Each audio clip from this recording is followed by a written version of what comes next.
Meus irmãos, vamos ao texto sagrado. Quero convidá-los ao Evangelho do Senhor Jesus Cristo, segundo a narrativa de João. Gostaria de ler com vocês, para começar esta mensagem, o verso de número 20 do capítulo 17. Para vocês que nos visitam, nós estamos em uma série temática sobre a igreja centrada na palavra. Na maior parte do tempo nós fazemos exposição de textos bíblicos. Mas durante os meses de junho e julho, vamos nos dedicar aos temas igreja, agora, e logo depois, a família. E em agosto retornamos à nossa exposição de Atos dos Apóstolos.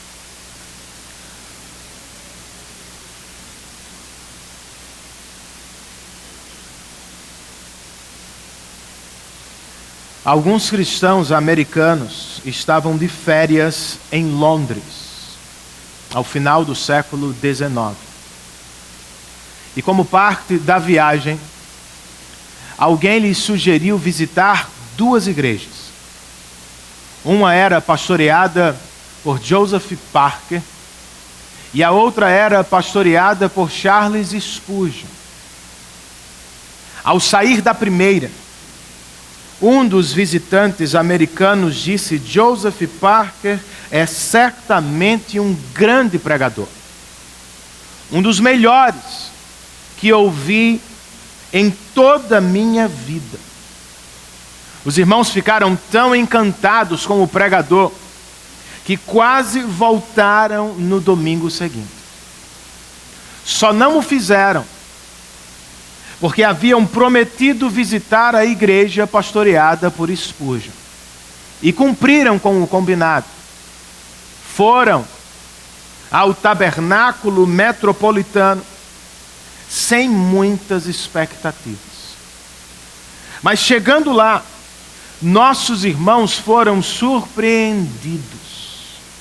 Não estavam preparados para o que ouviram. E ao saírem, um deles, muito impressionado com o sermão, foi obrigado a dizer: o Deus de Spurgeon é realmente grandioso. E Jesus Cristo é certamente o maior Salvador que já existiu. Essa é a resposta que os pregadores devem querer ouvir de suas congregações. Eles mesmos devem desaparecer. Precisam se tornar pequenos. Só Deus merece ser engrandecido. E somente Jesus Cristo deve ser lembrado como maravilhoso depois dos nossos sermões. É o que queremos em nossa própria igreja local. E é o que acontece, irmãos, em uma igreja centrada na palavra.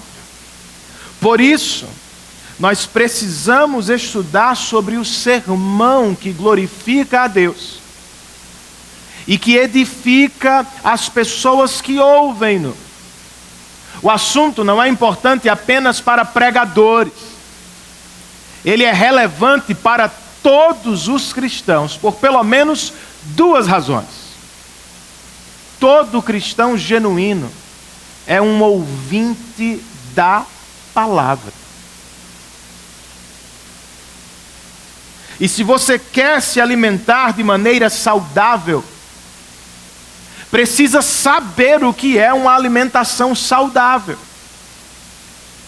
Como alguém disse, você não pode deixar tudo nas mãos dos cozinheiros, dos pregadores. Em segundo lugar, todo cristão, diz o autor aos Hebreus, deve ser em alguma medida um mestre da palavra. Foi Jesus quem disse que precisamos fazer discípulos, e isso ensinando às pessoas tudo o que nós mesmos ouvimos. Logo, esta mensagem, irmãos, é importante para todo mundo aqui. para os pais que precisam discipular os filhos, para o esposo que precisa liderar a esposa, para os líderes de departamento, líderes de pequeno grupo, que vez por outra precisam ministrar a palavra, um estudo, repartir um devocional. Precisamos saber o que é um sermão que glorifica a Deus e que, consequentemente, edifica a igreja do Senhor. Vamos ler o verso 20 do capítulo 17 de João. Este é o nosso texto base para este segundo sermão temático de nossa série sobre a igreja. João capítulo 17, verso 20. Palavras do Senhor Jesus Cristo. Minha oração não é apenas por eles. Rogo também por aqueles que crerão em mim, por meio da mensagem deles. Vamos orar mais uma vez? Senhor, concede-nos luz nas mentes, iluminação do Teu Espírito, para entender os textos que serão minimamente expostos, e fogo no coração, para amar a Tua palavra e para responder a ela de maneira apropriada. Nós carecemos da Tua assistência, Senhor. E por isso oramos em nome de Cristo e por amor a Ele. Amém.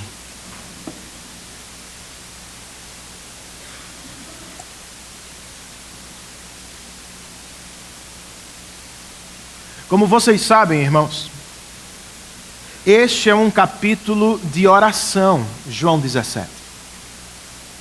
Ao início do texto, Jesus ora por si mesmo, pela glorificação que está para viver na morte e ressurreição. Logo depois ele ora por seus discípulos. Ele pede que estes sejam protegidos no mundo e santificados na verdade, ou seja, na palavra. Depois de orar por aqueles discípulos com quem caminhava, ao final do capítulo, Jesus ora por nós. Foi o que acabamos de ler. Rogo também por aqueles que crerão em mim, por meio da mensagem deles. Não sei se você percebeu, mas enquanto Jesus orava por nós, ele falou indiretamente da pregação e dos pregadores. Ele disse que creríamos nele por meio da mensagem deles. A palavra de Deus que gera vida no coração dos pecadores, nós podemos concluir, lhe chega aos ouvidos por meio do sermão de pregadores. Se é assim, irmãos, há um tipo de sermão apropriado que devemos pregar.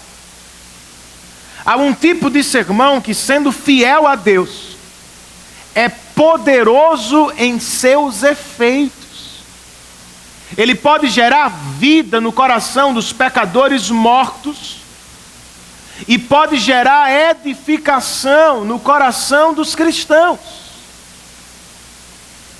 De que sermão estamos falando?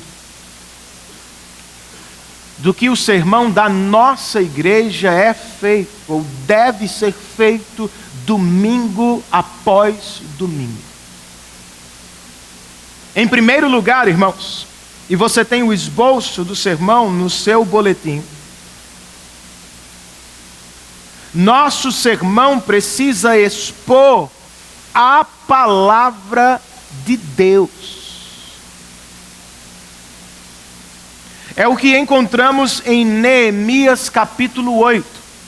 Eu quero convidá-lo a ler comigo alguns versos deste livro, que fica entre Esdras e Esté, bem perto do conhecido livro dos Salmos, Neemias, capítulo de número 8.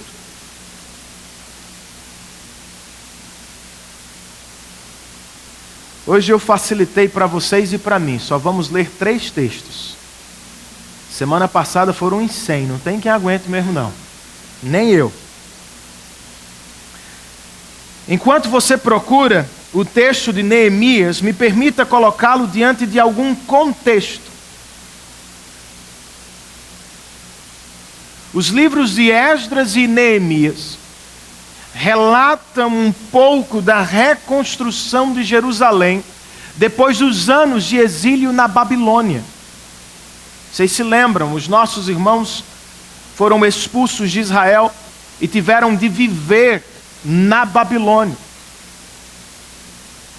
Depois de anos exilados, eles retornam a Jerusalém.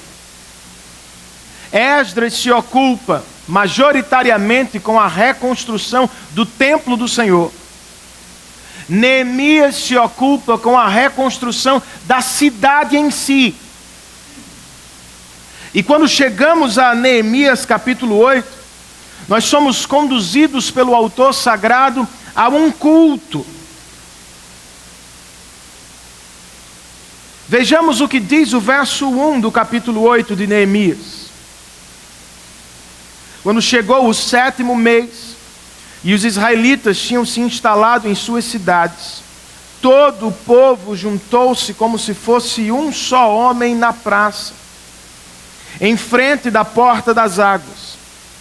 Pediram ao escriba Esdras que trouxesse o livro da lei de Moisés, que o Senhor dera a Israel. Esdras atendeu ao pedido dos irmãos. Verso 3.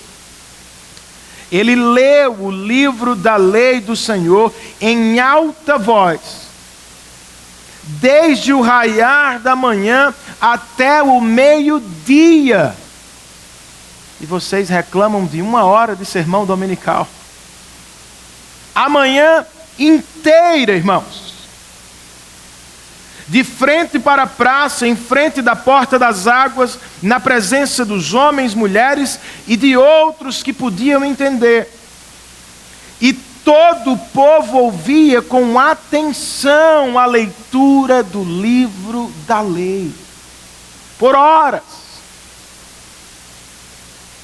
Mas será que todos entendiam a lei do Senhor? Será que sempre entendemos a leitura que fazemos nas nossas casas? Você precisa se lembrar, estamos falando de cristãos que estão retomando a adoração. Eles já não são mais versados nas Escrituras. Não adoravam tanto quanto vão começar a fazê-lo agora. Logo eles precisavam de alguma ajuda. E é o que recebem. Versos 7 e 8. Os levitas Jesua, Bani, Serebias, Jamim, Acube, Sabetai, Odias, Maazéias, Quelita, Azarias, Josabade, Anã e Pelaías. Todos estes levitas com nomes maravilhosos instruíram o povo na lei e todos permaneciam ali. Como é que se dava a instrução? Verso 8. Leram o livro da lei de Deus, interpretando-o e explicando-o, a fim de que o povo entendesse o que estava sendo lido. Eis um sermão expositivo em Neemias 8. Eis o que pregadores cristãos precisam fazer a cada semana: expor a palavra de Deus de maneira clara, fiel e objetiva, irmãos. Qual seria uma boa definição de sermão expositivo? Bem, eu quero citar o pastor batista calvinista Mark Dever. Ele escreve: sermão expositivo é aquele em que o ponto central do texto também é o ponto central do sermão, só que aplicado à vida da igreja.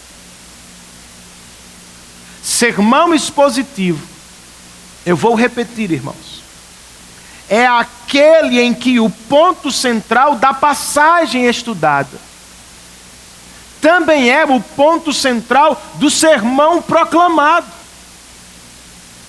só que aplicada à vida da igreja. Perceba que eu nada disse sobre a personalidade do pregador. Ele pode ser mais carismático, pode ser mais calado, não importa. Ambos são aceitos se forem fiéis à palavra. Eu nada falei sobre extensão de texto. Sermão expositivo pode cobrir 3 versos em um parágrafo do Sermão da Montanha, mas também pode cobrir capítulos inteiros de uma narrativa bíblica, desde que outra vez o texto seja exposto de maneira clara, fiel e objetiva. E os outros elementos do sermão, Renan? Humor, criatividade do pregador, ilustrações que certamente ajudam na compreensão. Os pregadores expositivos podem se valer disso? Claro que podem, desde que o façam com prudência, cuidado, para que a mensagem do texto continue sendo a maior mensagem do seu sermão e não as histórias. Tem que ter cuidado para que as pessoas, ao saírem da igreja, levem o texto e não o humor do pastor. Que elas se lembrem da mensagem da palavra e não necessariamente do conto engraçado que ele colocou perante a congregação. Uma última observação, irmãos. O sermão expositivo não mira apenas o intelecto das pessoas.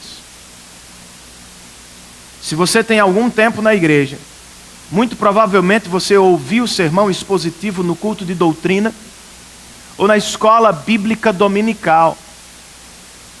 Pois você o tinha por estudo analítico, verso por verso, que tinha por propósito apenas o conhecimento bíblico,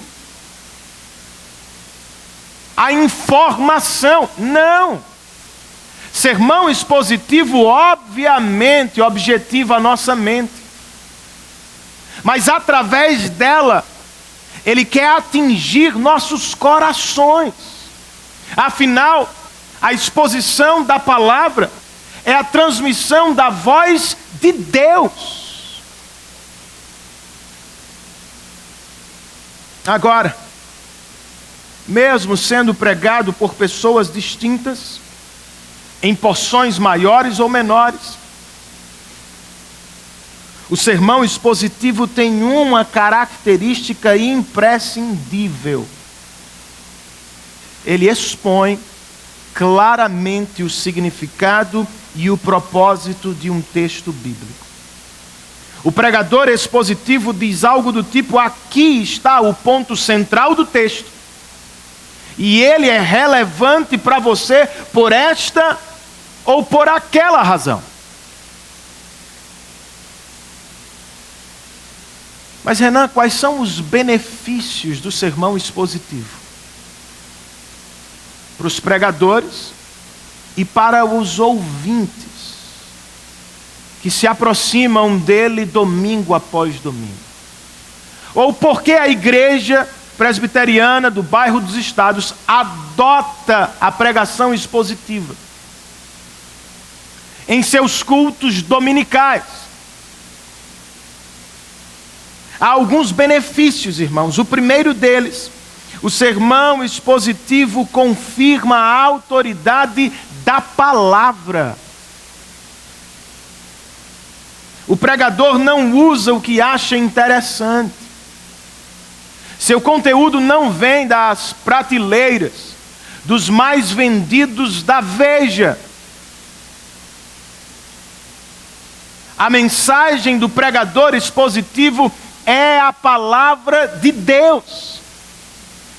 E à medida que ela é exposta, verso a verso, capítulo após capítulo, a igreja vai sendo alcançada pela voz do Senhor. Vai sendo impactada pelo que de fato tem autoridade sobre a sua vida, a palavra de Deus. Outro benefício, irmãos, para este tipo de pregação, e eu acho este um dos melhores, ele permite que Deus estabeleça o programa e a agenda de ensino da igreja. Por mais atualizado que o pregador seja, e por mais que conheça a sua igreja, ele não sabe com perfeição o que os irmãos precisam ouvir. Mas Deus sabe. O Senhor nos conhece melhor, irmãos. Ao mesmo tempo, quando pregamos séries expositivas de livros inteiros, como fazemos na nossa igreja, nós não escolhemos muito sobre o que falar ou sobre o que ouvir. Pregadores terão de expor textos mais claros e textos mais complexos. Ouvintes terão de ouvir as suas doutrinas favoritas, mas também terão de ouvir aqueles textos que os assustam. Não há como saltar. Mas ao final do sermão, ninguém poderá dizer que o sermão foi encomendado, se ele lhe atingiu bem no peito, se feriu o nosso orgulho, se os nossos pecados foram expostos no púlpito, teremos de concluir: foi Deus e não o pastor da igreja. O sermão expositivo ainda promove o crescimento, tanto do pregador quanto dos ouvintes. O pregador é forçado a estudar textos e temas que não domina. Ele cresce com isso. Os ouvintes são obrigados a ouvir para além do que já sabem. E à medida que escutam a exposição da palavra, os ouvintes acabam pegando, aprendendo a ler a Bíblia sozinhos em casa. O pregador vai dando dicas do tipo: este é um texto poético, você precisa se aproximar dele assim. Este é um texto narrativo, as dicas de leitura são estas. E à medida que os dois, ou que ambos fazem a leitura do texto juntos, as pessoas vão acompanhando a leitura do pastor ou do pregador e vão aprendendo. Estas palavras são importantes, precisamos perceber este movimento do autor sagrado. Nós crescemos, irmãos. E crescemos especialmente no que diz respeito à compreensão da mensagem central das Escrituras. Embora a Bíblia tenha 66 livros, há uma mensagem dominante. Nós a chamamos de a história da redenção. Lendo os mais diferentes livros da Bíblia, nem sempre conseguimos ver a história da redenção neles. Mas à medida que os livros são expostos, os livros vão se conectando, vão fazendo sentido juntos. E nós vamos aprendendo a ver o Evangelho em Salmos, o Evangelho em Gênesis, a mensagem da história da redenção em Levítico. Ela está lá, acredite. Por tudo isso, irmãos, e muito mais, nossa igreja tem optado por pregar na maior parte do tempo sermões expositivos. Mas justiça seja feita. Sermão temático tem seu valor. Vocês estão ouvindo um nesta tarde. Eles são ótimos na doutrinação da igreja. Através de um sermão temático, nós temos a possibilidade de reunir muitos textos da palavra que falam sobre um único assunto. As doutrinas são percebidas e desenvolvidas assim. Uma doutrina não aparece em um único texto, ela reaparece ao longo de toda a Bíblia. É importante o sermão temático, desde que ele seja doutrinário. No entanto, nós concordamos com o pastor presbiteriano Timothy Keller, quando ele diz que a dieta do púlpito da igreja deve ser feita de muito sermão expositivo e de pitadas de sermão temático. É o que nós temos aqui, irmãos. É o que temos vivido nos últimos anos. Eu e vocês, creio eu, temos sido ricamente abençoados por este tipo de sermão. Mas como poderíamos aumentar o ganho?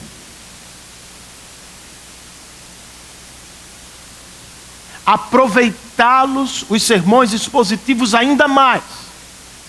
Há um artigo disponível na internet, escrito por um pastor presbiteriano chamado Philip Ryken. Ele está em português na editora, no site da editora Monergismo. Se você quiser lê-lo na íntegra, procure-o no Google, você vai achá-lo. Mas eu vou sintetizá-lo agora. O título do artigo é Como Ouvir um Sermão Expositivo. De acordo com este pastor, depois de anos de experiência, ele diz que para ouvir sermões expositivos, em primeiro lugar, nós precisamos preparar a alma. O sermão não começa quando o pastor abre a boca. O sermão começa durante a semana, quando o pastor estuda e a igreja ora. Segundo as palavras do mesmo pastor, no que diz respeito ao sermão, a igreja geralmente recebe o que pede.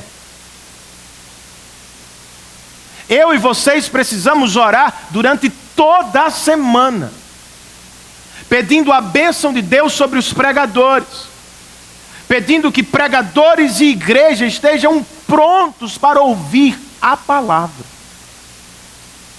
Além de preparar a alma, segundo Ryken, nós precisamos de uma mente alerta. O pregador cultua nesse instante ensinando.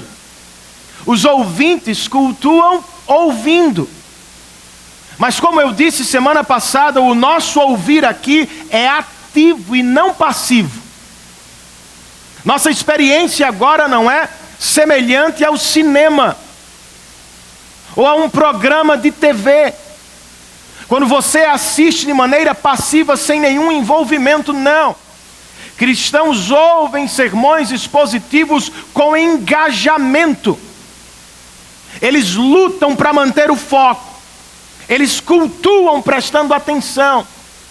Eles fazem perguntas ao texto. Eles ouvem respostas de Deus. Eles estão aqui com as mentes alertas para a voz do Senhor. Alma preparada, mente alerta. Eu e você também precisamos de Bíblia aberta durante o sermão expositivo. Por pelo menos duas razões. A primeira, você precisa checar, ter certeza que meu conteúdo vem da palavra de Deus. Vocês me ouviram dirigir palavras aos novos membros. Os membros desta igreja devem me seguir enquanto pastor. Seguir seus oficiais, desde que eles estejam seguindo a palavra. Enquanto ouve a pregação, tenha sua Bíblia aberta. Faça questão de checar, tire a prova. O pregador está expondo a palavra. Uma segunda razão para ter a Bíblia aberta: anotações, irmãos. Eu sei que há espaço no boletim e que alguns trazem seus próprios cadernos. Mas sua Bíblia, como qualquer livro, tem margem. Os textos não ocupam toda a página. Isso se dá por uma razão. A Bíblia está convidando você a riscá-la, a tomar nota, a marcar as palavras importantes, a destacar as mensagens mais salientes, a dialogar com a Bíblia. Bíblia boa, irmãos, não é aquela que fica no seu móvel na sala. Bíblia boa é aquela toda riscada. É a prova de que ao longo dos anos você tem ouvido e falado com Deus. Cristãos que anotam na própria Bíblia não passam por um texto que já conhecem, sem lembrar do que ouviram. Está ali registrado.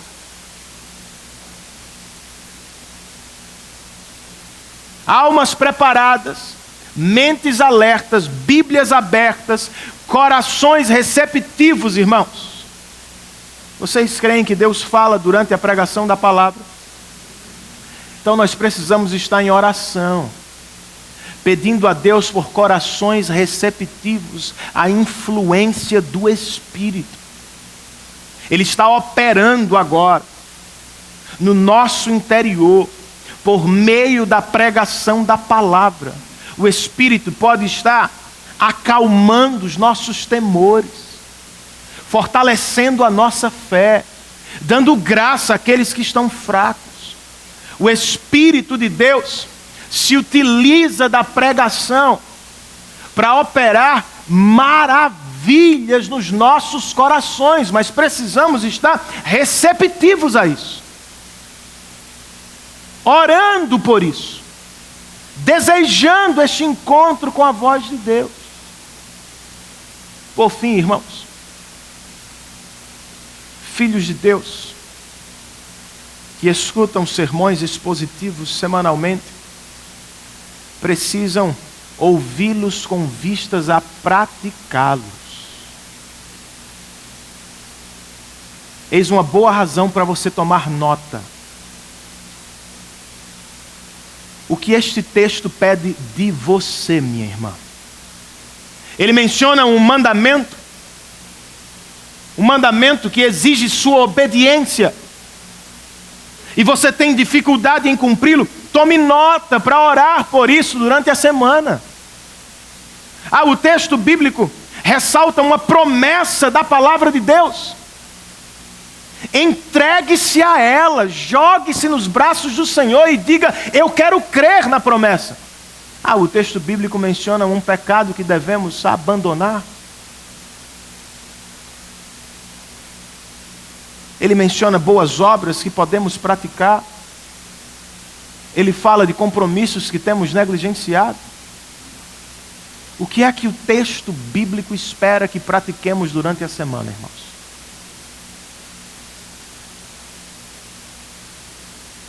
Eis um sermão expositivo, seus benefícios e como poderíamos ouvi-lo.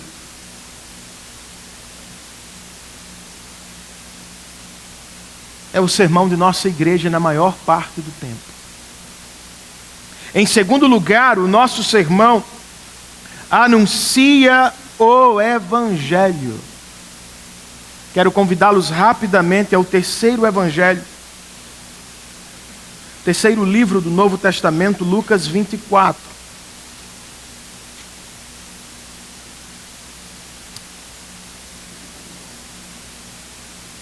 os 66 livros da Bíblia, irmãos, escritos no decorrer de milhares de anos por dezenas de autores diferentes, em 3 línguas diferentes, tem um único autor divino.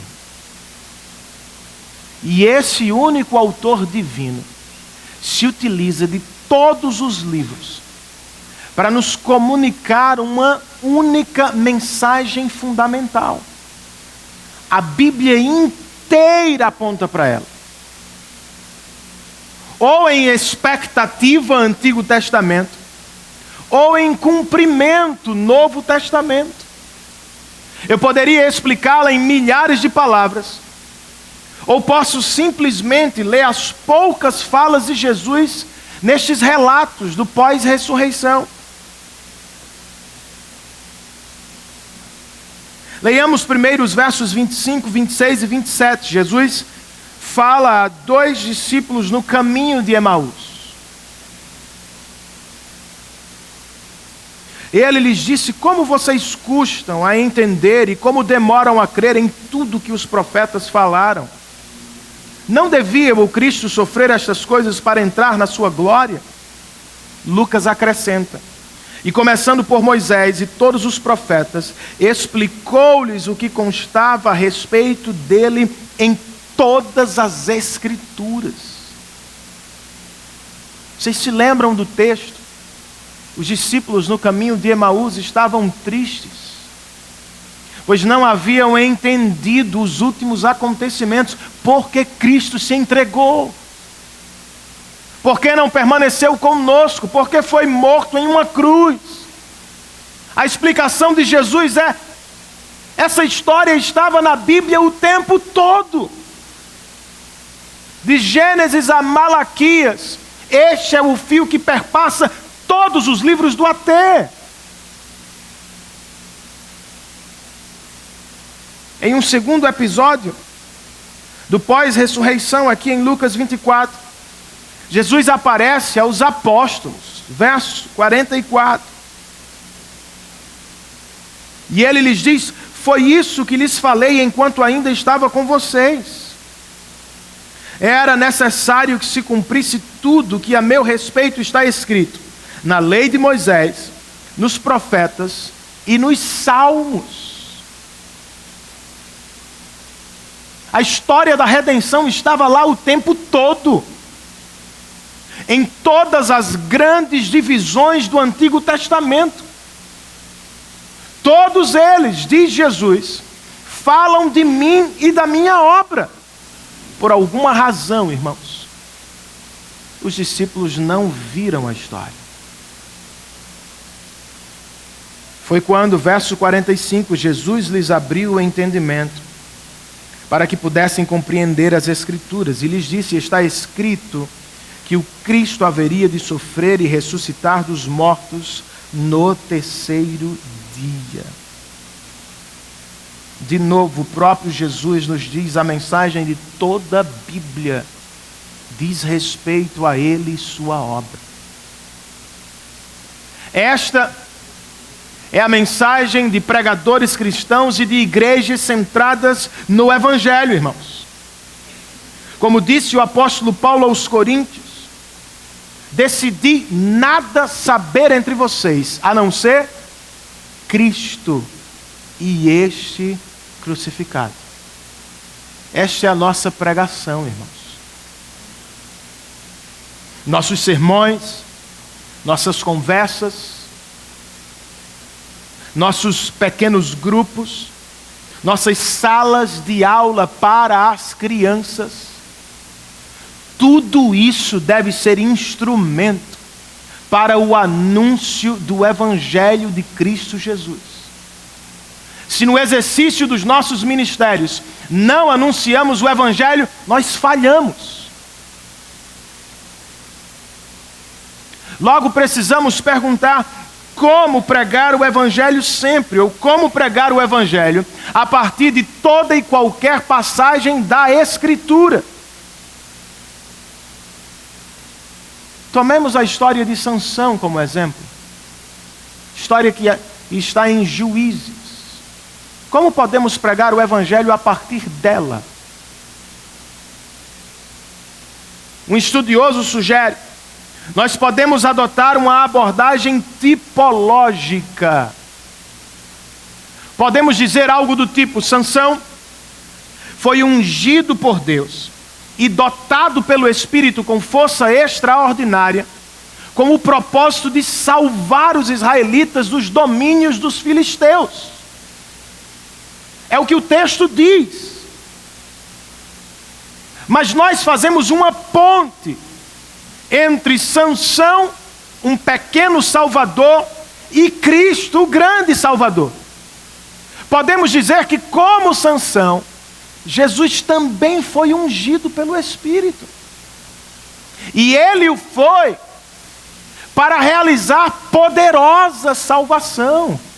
Sansão libertou parcialmente os israelitas dos filisteus. Através de sua morte, Cristo nos libertou totalmente da condenação do pecado. Sansão, portanto, pode ser visto como uma foto, um tipo de Cristo. Outra abordagem que podemos adotar é a temática.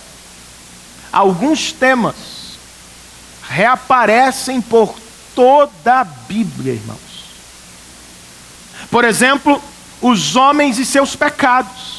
Nos dias de Sansão, cada um fazia o que lhe parecia certo. Os israelitas se afastaram de Deus e por isso se tornaram em muitas ocasiões escravos de seus inimigos. Para salvá-los, Deus levantou juízes, pequenos libertadores. Não foi o que Deus fez por nós em Cristo, para nos conceder uma poderosa salvação perante os nossos mais terríveis inimigos? Podemos pensar ainda em uma abordagem teológica, perguntando ao texto o que Sansão nos ensina sobre o homem, seus pontos fortes e fracos. O que Sansão, ou o texto bíblico de Sansão, nos fala sobre Deus, a perseverança dele, a paciência dele. O que essa história tem a nos ensinar sobre a nossa necessidade de salvação, irmãos?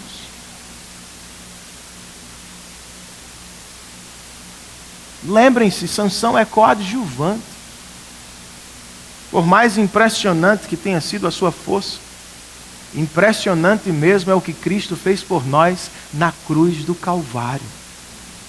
Dele, de Davi, nós precisamos partir para Cristo, o grande e verdadeiro Salvador de pecadores. Mas por que fazê-lo, irmãos? Por que devemos nos concentrar no Evangelho quando estamos pregando, conversando sobre ou ensinando a Bíblia? Porque o Evangelho exalta a Deus e não aos homens. E, consequentemente, liberta verdadeiramente o pecador. E, infelizmente, em muitos púlpitos hoje, os sermões serão cheios de conselhos de autoajuda. Terão por motivação agradar e encorajar pessoas simplesmente para mais uma semana de lutas. Ouvindo sermões assim, as pessoas se enchem de si, se encantam com a própria força, se reúnem para celebrar as próprias virtudes. Estão em templos cristãos, participando de supostos cultos cristãos, mas de verdade não estão dando glórias ao Deus cristão.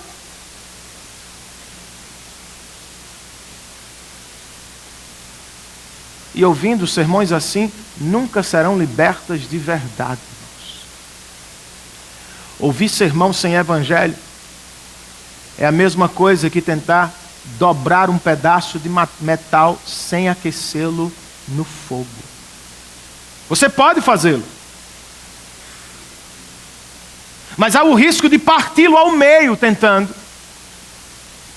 Ou depois de algum tempo, ele pode voltar à mesma forma antiga. Ouvir sermão sem evangelho é mais ou menos isso. As pessoas se enchem de si, acreditam em sua própria força, saem radiantes consigo mesmo. Eu vou conseguir, eu vou fazer, eu serei melhor. Mas com 2 horas depois do culto, elas se lembram, se percebem as mesmas pecadoras de sempre. Voltam aos mesmos pecados, continuam com as mesmas lutas, não conseguem cumprir as poucas promessas que fizeram durante o culto. E o que acaba acontecendo, irmãos? Pessoas que escutam sermões assim se cansam. E às vezes se acomodam a uma vida cristã medíocre. Ou então se cansam e vão embora da igreja, pois raciocinam: eu não consigo ser como fulano. Sermões assim encantam por um tempo, irmãos, mas não promovem verdadeira mudança, libertação genuína. Logo, não faz sentido sentar para ouvir um sermão moralista. Ele vai condená-lo 2 vezes. Ele vai dizer: faça, faça, faça. Você não consegue todo dia. Não adianta ouvir sermão motivacional. Você fica cheio de si, faz seu devocional na segunda e na terça, mas na quarta o relógio bate mais tarde e você sai para fazer a sua vida e não se lembra de Deus. E se a sua salvação depende da sua performance, você está frito. Por isso precisamos de sermões verdadeiramente evangélicos.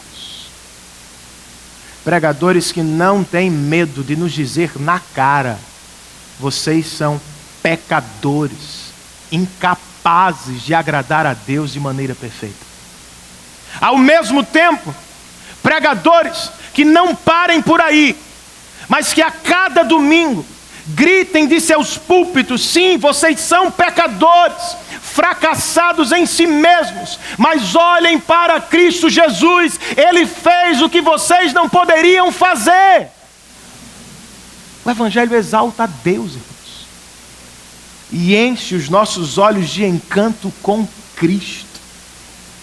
E é assim que se dá mudança de verdade, à medida que nós o contemplamos, que nós nos maravilhamos com Ele, que nós cantamos para Ele, sonhamos com Ele, lemos sobre Ele. À medida que os nossos olhos se fitam nele, os nossos corações se afeiçoam dele, o Espírito promove verdadeira transformação para a glória de Deus aqui.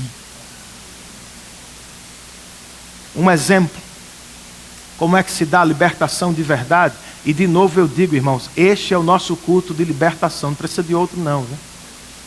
É aqui e agora.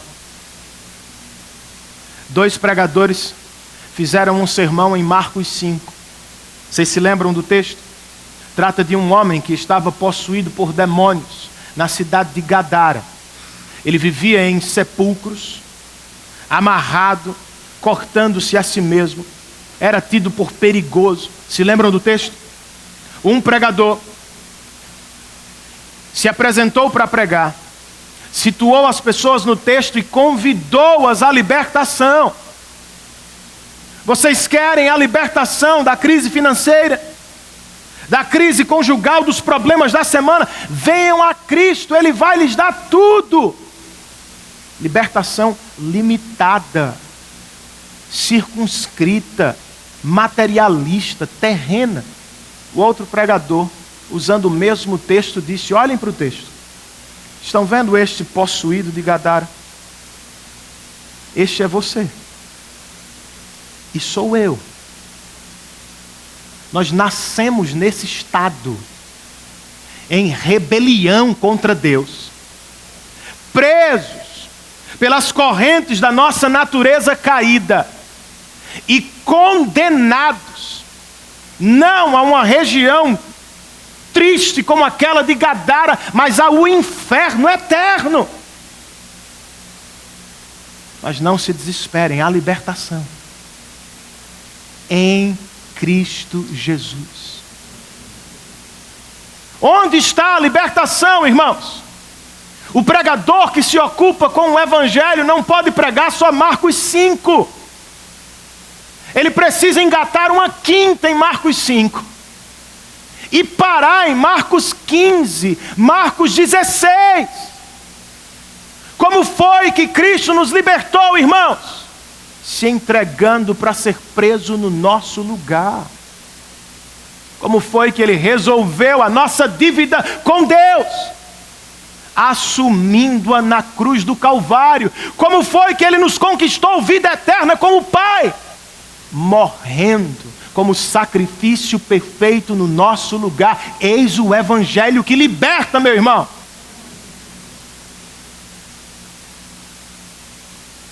Precisamos ouvi-lo sempre, pregá-lo a cada semana. Para terminar, irmãos, lembre-se, nosso sermão expõe a palavra, anuncia o evangelho e, por fim, nosso sermão precisa confrontar os ouvintes.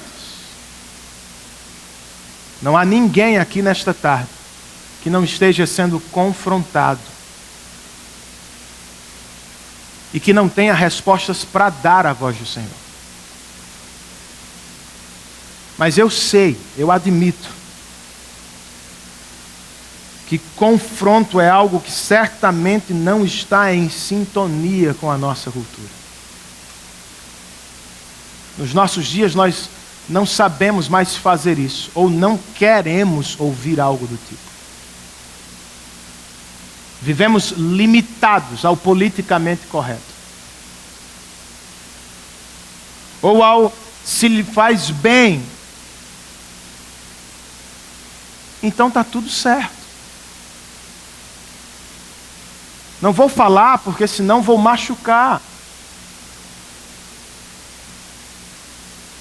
Meu irmão, se você é membro desta igreja, tome nota desta verdade elementar. A Bíblia é fundamentalmente confrontadora. Não estou falando dos mandamentos dela. Não tenho em mente só as exortações esporádicas que surgem no texto.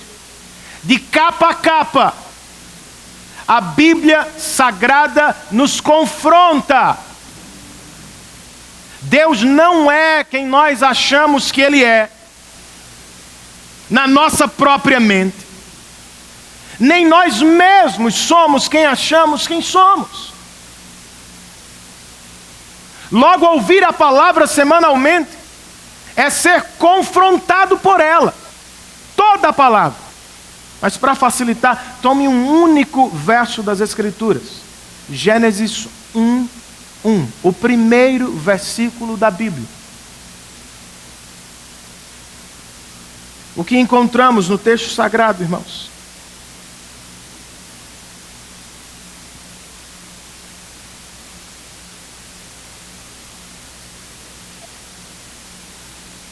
Ninguém vai ter dificuldade de achar Gênesis 1:1, pelo amor dos meus filhinhos. Não, a gente para por aqui, né? Gênesis 1 é brincadeira. A palavra do Senhor diz o seguinte: no princípio, Deus criou os céus e a terra. A primeira observação que precisamos fazer sobre esse verso é o seu sujeito. Quem é, irmãos? É Deus. O relato da criação é primordialmente sobre Ele, meu amigo. Sabe aquela musiquinha que o coloca no centro de todas as coisas? como o ser mais importante do universo. Quebre o CD, pelo amor de Deus. Deus é o sujeito deste verso. E se você continua lendo as Escrituras de maneira séria, você vai perceber que ele é o protagonista de todos os versos. O personagem principal de cada capítulo, de cada livro das Escrituras. Todos os demais são personagens coadjuvantes. A Bíblia não é sobre você, é para você. A Bíblia é sobre Deus. Pense comigo sobre o que este verso nos diz. Revela que nosso Deus é todo-poderoso. De cara, Ele cria todas as coisas do nada. Menciona de maneira indireta a eternidade de Deus. Antes que existisse qualquer coisa, Deus já era, meu amigo. Também aponta para a autossuficiência do nosso Deus. Tudo Ele criou na própria mente, sem auxílio de nada. Nada fez porque tinha necessidade de algo. Deus em si se basta, meu irmão. Tudo isso é altamente confrontador, irmãos. E esse verso, com o restante das Escrituras, lança luz sobre a nossa história de faz de conta. Nós não somos o centro do universo. Deus o é e está acima dele. Não é Ele que existe para nos atender. Somos nós que existimos e devemos a Ele glória e reconhecimento. Certo e errado não podem ser determinados por culturas, sociedades, homens e mulheres, por mais evoluídos que sejam. Certo e errado foram determinados pelo juiz de toda a terra. Isso é confrontador.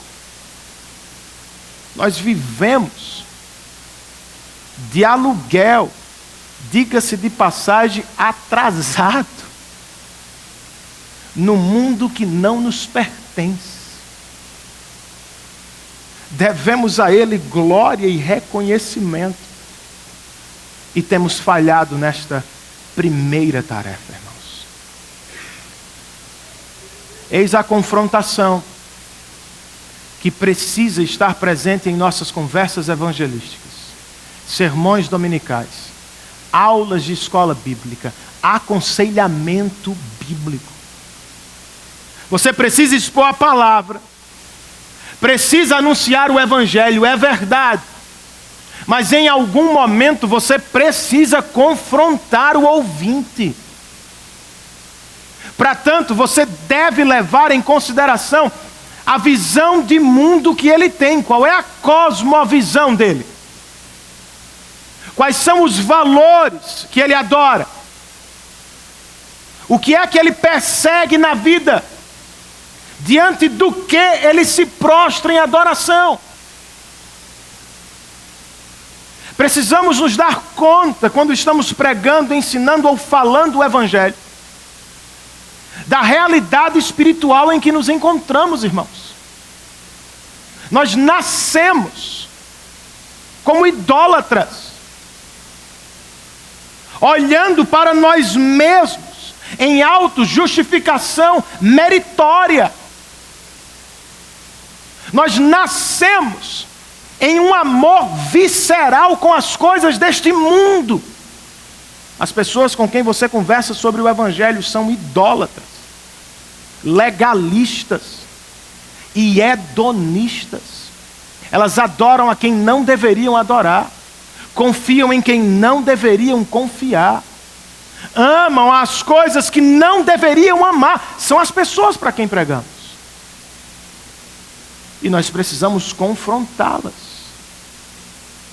destronar seus falsos deuses, apontando para o verdadeiro. Precisamos levar em consideração a faixa etária e a situação da vida em que se encontram. Para quem você prega? Para seu filho? Ele tem quantos anos?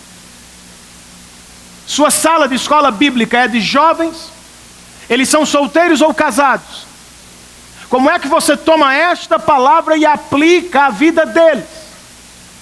Uma mesma verdade da Escritura pode ter múltiplas aplicações. Tome, por exemplo, o mandamento de honrar pai e mãe. Meu filho Kael me honra de certa maneira. Sofia de outra, Beatriz de outra. Estão em fases da vida diferentes. Eu e Sabrina honramos os nossos pais de outra maneira.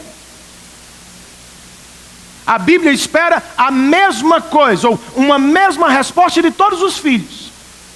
Só que essa resposta vai se dar em ambientes e fases da vida diferentes. Precisamos aprender a confrontar as pessoas dentro de seus mundos e fases de suas vidas. Isso me leva a uma segunda consideração prática, e eu já estou me aproximando do fim, irmãos. Nós precisamos aprender a fazer confrontação coletiva. Dar aula é confrontar coletivamente, pregar é confrontar coletivamente. Eu tenho aqui as mais variadas faixas etárias. Fases da vida estão misturadas, igreja é isso. E de alguma maneira este sermão precisa confrontar-nos coletivamente. Pois diz Paulo em Efésios 2, que Deus não apenas nos reconciliou consigo mesmo, Ele nos reconciliou uns com os outros. Isso é igreja.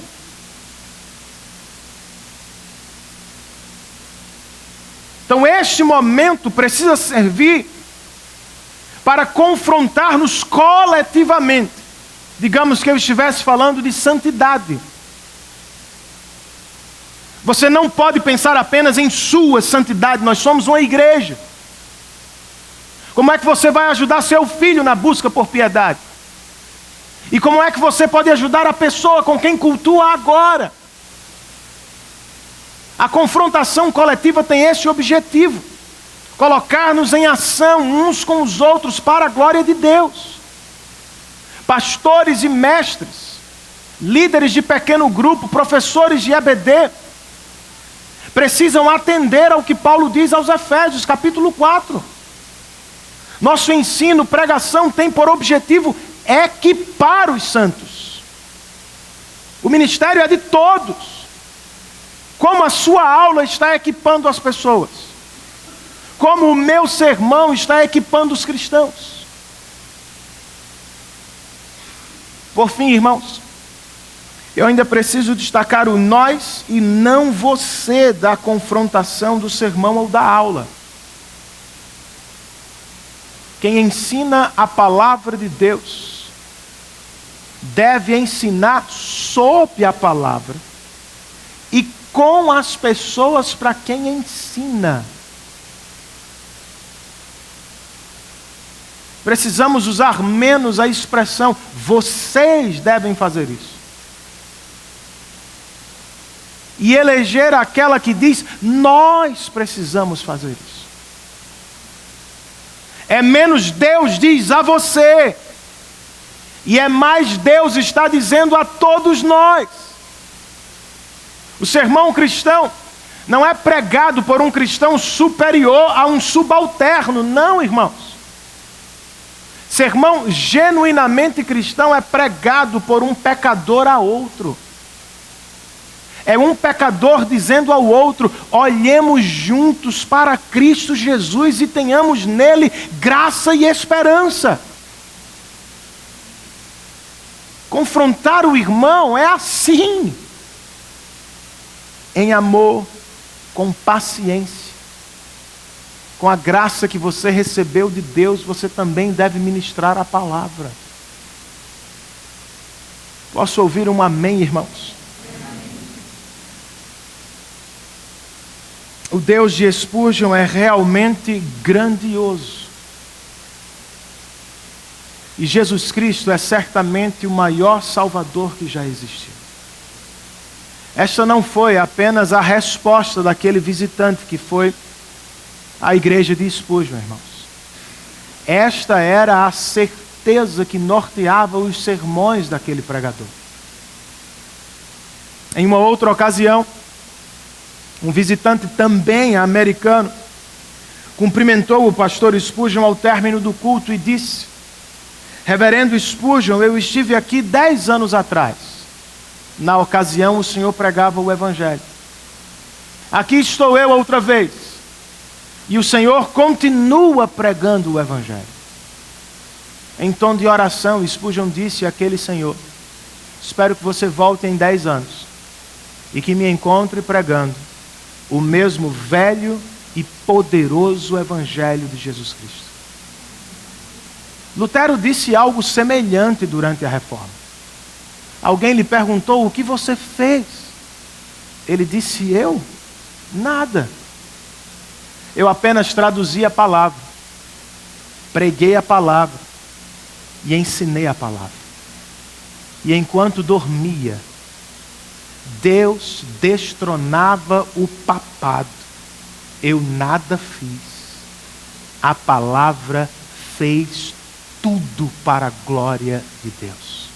Você crê nisso, meu irmão? Vamos expor a palavra. Vamos anunciar o Evangelho. E vamos confrontar as pessoas, convidando-as à fé e ao arrependimento. E depois, Renan, depois a gente vai para casa dormir, irmãos. Em paz. Os resultados não estão nas nossas mãos, estão nas mãos do Espírito. Se em sua sabedoria eterna Ele decidiu amolecer o coração de alguns por meio da pregação do Evangelho, Ele vai fazê-lo, fique em paz.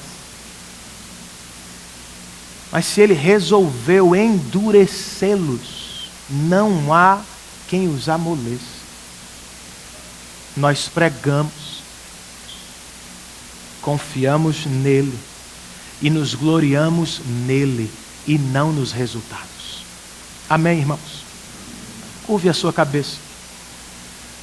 Pense rapidamente sobre o que você ouviu. Faça uma breve oração.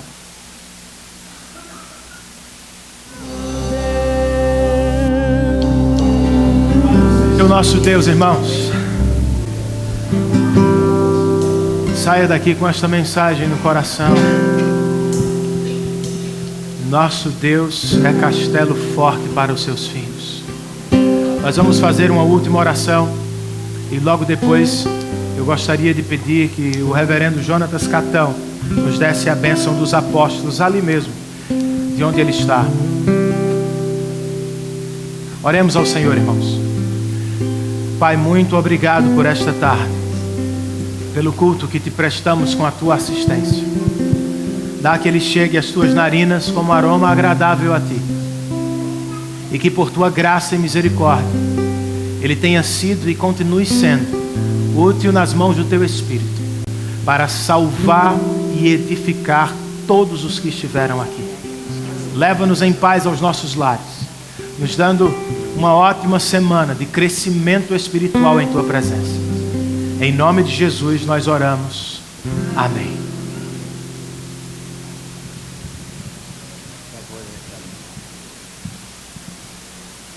Por conta do meu estado de saúde, eu vou dar a bênção por ficar sentado como eu estou.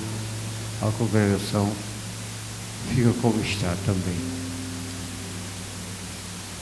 E a graça do Senhor Jesus Cristo, o amor de Deus, a comunhão do Espírito Santo, seja com todos nós, com todo o povo de Deus que aqui está, em nome de Jesus. Amém. Amém. Que Deus nos abençoe, irmãos, em Cristo Jesus.